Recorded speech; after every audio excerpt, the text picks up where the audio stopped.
Good day, Benguet National High School, and good day as well to all our viewers. Isn't it such a good day to share and talk about kindness? We are currently at the multimedia studio of Pansigedan Advocacy Cooperative here in Betag, La Trinidad, Benguet. A quite unique term for many of us, especially that we usually hear about cooperatives, yet it is quite interesting to hear advocacy and cooperative in a single name. And even added to that is the local term Pansigedan. The local term Pansigedan, from what we know, means for the common good. Let us find out in a short while more about the name and about its community. Indeed, we are in for a very interesting treat as we are going to talk about a cooperative that works in addressing pressing issues in the society and empowering communities in innovative and creative ways. Good day, everyone. I am Aprilyn Viernes. And I am Cyrus Dalaki. Allow us to introduce to you the spirit of cooperativism through the Pansigedan Advocacy Cooperative. The Pansigedan Advocacy Cooperative is a community of practitioners from various disciplines who came together in the spirit of cooperativism to promote the principle of sigid. Sigid is our indigenous concept of the common good, and it is interpreted this way. Sigid and sakan, no sigid and sika, pamilya, ili batawa. It translates to, it is only good for me if it is good for you, the family, the community, and the environment. This principle is affirmed by the sigid values, which all of our members are expected to uphold. These values are sharing and caring,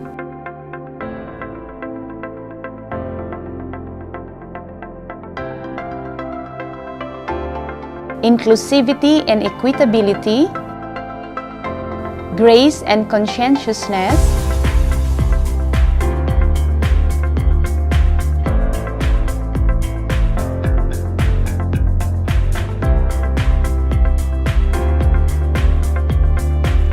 equality, and dignity, respect, and openness. As we have just watched from the video, the Pansigedan Advocacy Cooperative definitely observes diversity in their ways of helping people, ranging from mental health and wellness to other services for underserved communities. And with that, we have here with us the Pansigedan Advocacy Cooperative, or PAC, Board of Directors Chair Ms. Betty Listino, to talk more about PAC and its services geared to empowering the communities. Good day, Ma'am Betty, and thank you very much for opening your office for this interview. Good day indeed, and welcome to our multimedia studio. I'm very happy to welcome you here, especially young and budding student journalists. Without further ado, we now go to our set of questions for you today. First off, we have seen from the video various new information, especially for us students, that we haven't seen in various organizations and groups. What struck me most, for example, is the name of PAC. So, can you tell us more about the beginnings of PAC and how you were able to come up with an interesting name? Yes, thank you for that very interesting question. It's one of the most, one of the frequently asked questions actually about our name. So as we have already mentioned in our video and during your introduction, we are a cooperative. So members are diverse, and in our case, our diversity is in terms of our profession. So our common denominator in this cooperative is, of course, we believe in the spirit of cooperativism. That's why we registered as a cooperative, but we also believe in one principle, and that is the principle of sigid, which I will be talking about later. But as to your question, we will go back to the diversity aspect, which is very interesting because aside from us being advocates, which is our common denominator, we are also practitioners, and practitioners in various professions. So we have teachers or educators, we have researchers in various fields, you have economists, you have social scientists, you have anthropologists, for example, as part of the social science, psychologists, and we also have people like myself in the communication side of advocacy. So, or in my case, I am a development communicator. So it's really very varied and very diverse, yet we come together in one mind and heart because we believe that by harnessing and harmonizing our discipline, we could be of help to our communities. Thank you very much. Next off, PAC follows the indigenous principle of SIGAD as mentioned in the video. Could you tell us more about SIGAD and the SIGAD principle that your members follow or practice, as well as your SIGAD values? Yes, thank you for that. As I mentioned a while ago, so this is our common denominator. We all agreed that we will adhere to the principle of SIGAD, and that at all times we have to observe our SIGAD values. So let me speak first of our SIGAD principle. SIGAD is a concept in our indigenous culture. The Kankanaey people specifically use the term to mean SIGAD is good. Something that is good. So when you say Pansigedan, it is in its progressive form. It means that, well, we believe that in everything, there is good in everything, I should say. So when we believe in what is the principle of goodness that we believe in? We believe that what is good is not only good to you. So our SIGAD principles goes like this. Sigad and Sakan, Sigad and Sika, Pamilya, Iliya Batawa. That translates to, it is only good for me if, so that's a conditional, it is good for you, not only for you, but your family, it extends to your family, and then to your community, and then later on to your environment. So in principle, this is very familiar in the social sciences. We call this the socio-ecologic model. And usually this addresses specifically in your generation, you're the 21st century generation, no? You are faced with a lot of problems in, not only in society, but societal problems as well as environmental problems, and these are all interconnected. So if we have to move forward, like, we are not only thinking of ourselves. If you pursue, for example, your profession, we hope that you are not only thinking of, you're using your profession to advance, your personal goals, for example, and fulfill a family obligation, but also that you would extend that concept into fulfilling an obligation to your community and to the greater global village, or the greater good of our planet even. So because we realize that if, for example, what is good to me is, well, I like to eat junk food, so you consume a lot of junk food. Eventually, is it good for you? Eventually, in the long run, it won't be. And if you will have a lifestyle disease because of your eating habits, it would affect your family. Then eventually, it will be a burden to your country because it will have to spend more health benefits for the sick, right? So that is just a very typical example of that. So that is why we advocate for this. And as a true advocate, we believe in this principle. So it's not only for ourselves, but for others as well, and also for the planet. Okay, so what are the values? The values are our expression of what we think. So this is it's not only by principle, but we have to translate it into values. And these values are things that we see as ethical, at the same time moral. And that it is expected that our members will have to adhere to these values at all times. So I think the SIGAD values is sharing and caring. That's the first one. It's very important. It actually adhere also to the principle of cooperativism, which, because we are a cooperative, no? Then you have inclusivity and equality. It's not only that you do not think of yourself. If you are inclusive, it means that hindi yung tayo-tayo lang. We have to include others as well. Maybe there are communities that are very underrepresented. They are underserved. They don't have the education that you have, and so they could not articulate their needs. We have to be very conscious about that to extend our reach to this. So we have to be very inclusive. And then equality in terms of rights. We believe that we are all equal in terms of our rights. The right to be heard, for example, the right to refuse. Consent is very important. So in all our practices, because we have 4 programs, we have to make sure that we adhere to that. Okay. Then grace and conscientiousness, of course, as the word implies, if you have grace, sometimes, to exist in an organization or even to implement programs, we have to make sure that we will not cause or stir something that is so distressful to others just because we believe so much in what we do. And that if there are some misgivings because of that, then we have to extend grace always. I think that is also part of our indigenous values. Then the other one is equitability.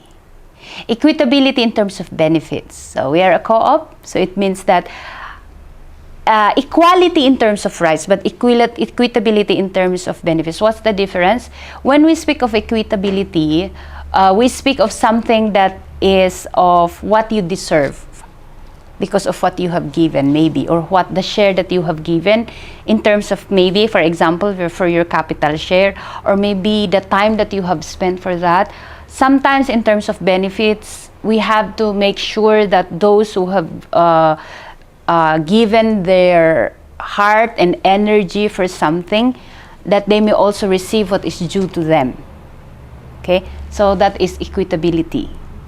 All right, and also maybe the principle also applies to if we go to a community and there are only limited resources, and we see that women need these resources the most, then that is where equitability applies.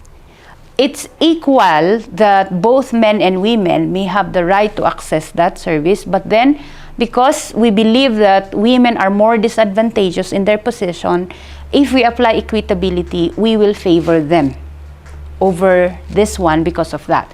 So I think I made myself clear on that difference. No?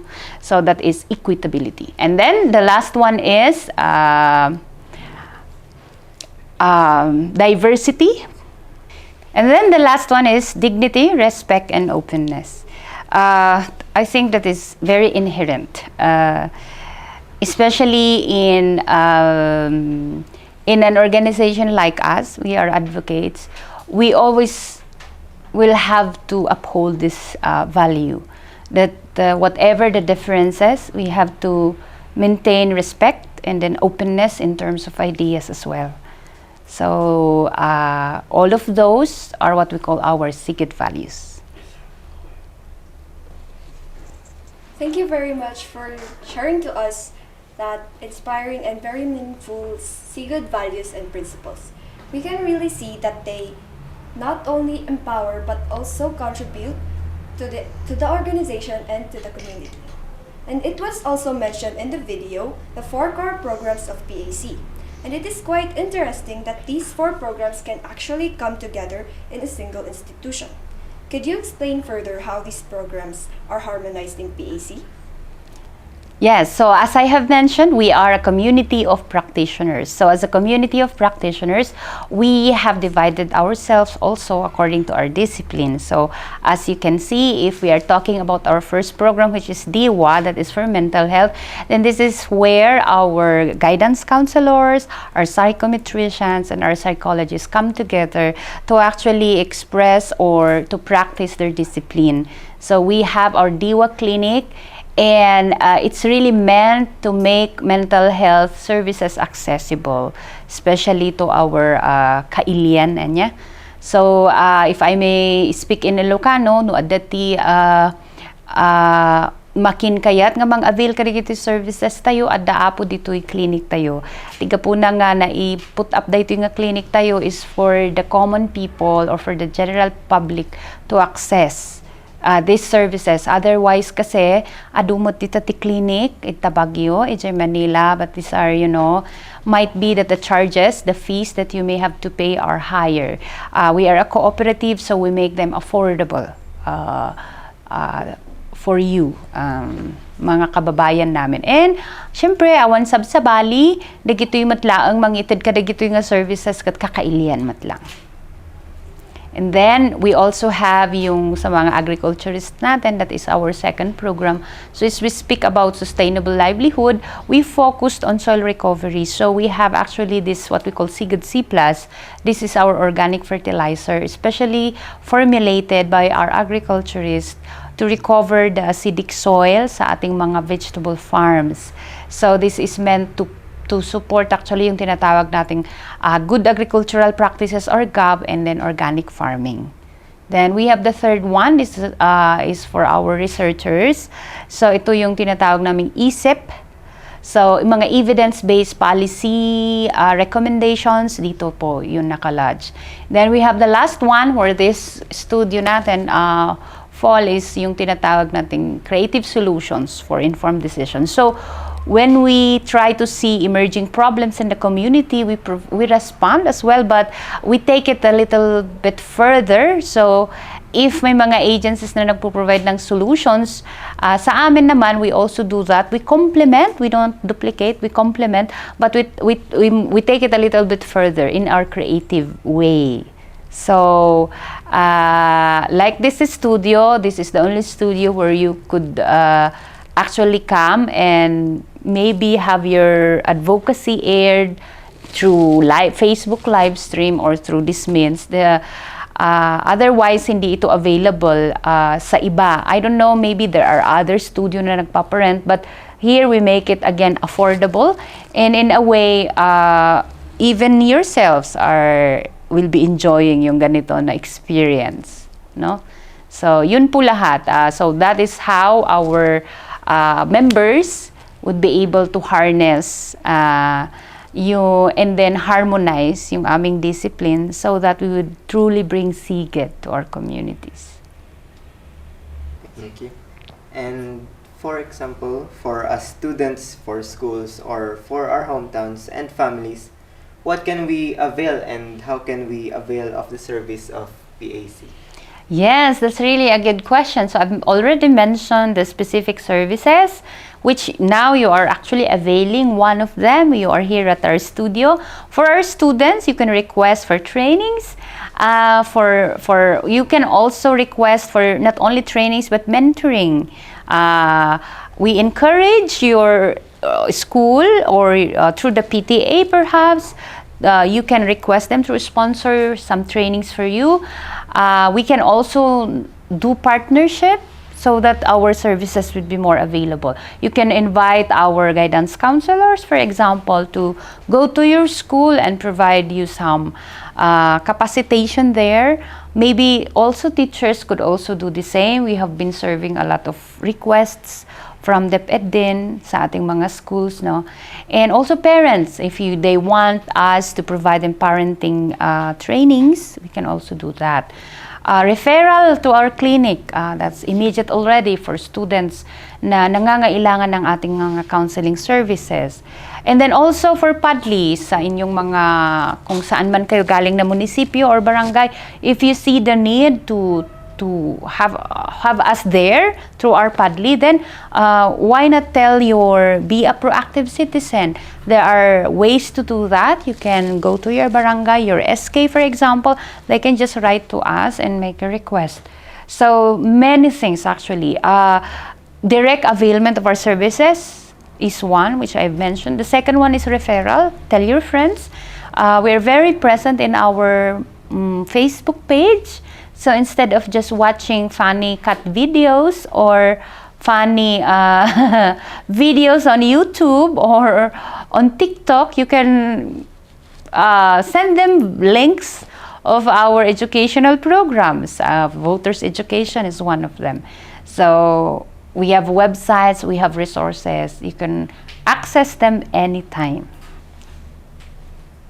Thank you very much for your time and for sharing this to us. Would there be anything else you would like to tell our viewers, or are there any future projects or anything we would be expecting soon from the PAC? Yes, we have a lot in store for 2022. So we are ongoing na po yung aming fundraising for our Padli. So we invite you to be our kind sponsors. We will be launching this soon and by this month, and this will run through December. So if you want to be a partner, please make sure to donate through our page. You can also avail of our services here sa ating headquarters. You can actually refer patients here at our clinic. So, yung ating regular services po ay everyday yan na napoprovide. For special projects, they come based on per quarter. So, may mga specific tayo ng mga projects na nakalaan dyan. We are always present naman in the social media space, so we could announce it before they come. So, we invite you not only as our champion, no, by informing yourself through our contents. We ensure you that our contents are backed by research, by evidence, and truly at our heart, we just want to communicate and filter information for you para yung tinatawag natin na kung ano man yung gusto ninyo as an individual, as an organization, sana may basihan tayo kung tayo ay nagdidesisyon. Maski gusto ninyong magdesisyon base ba sa impormasyon na nakuha ninyo sa kung kanino man, or kung gusto ninyong malaman kung paano maging better decision makers for your family, maybe for your organizations, pwede naman din gawin natin yon. We can provide you the assistance you need. So, yun po, please visit our page, visit our office if you can. Meron naman din tayo pong website na I hope you will flash for our viewers to see. So, thank you very much, Kaka Ilian. We are always here to give you our SIGAD services. This has been a lovely interview, and we hope everyone has learned something today from the Pansigedan Advocacy Cooperative. If you want to know more about them, feel free to visit their various social media platforms like Facebook, Instagram, Twitter, and TikTok. You can also visit their website, pansigedan.org. Through this interview, we have learned how PAC started and how they have grown into what they are today. We have also learned how the SIGAD principle and values are practiced among the members, and how their programs provide social services for difficult communities, accessible and affordable even for us students. I am April Viernes. And I am Cyrus Dalaki. And together, Sigud and Sakun, Nusigud and Sika. Pamilya Ilia Batawa. Goodbye and have a nice day, everyone.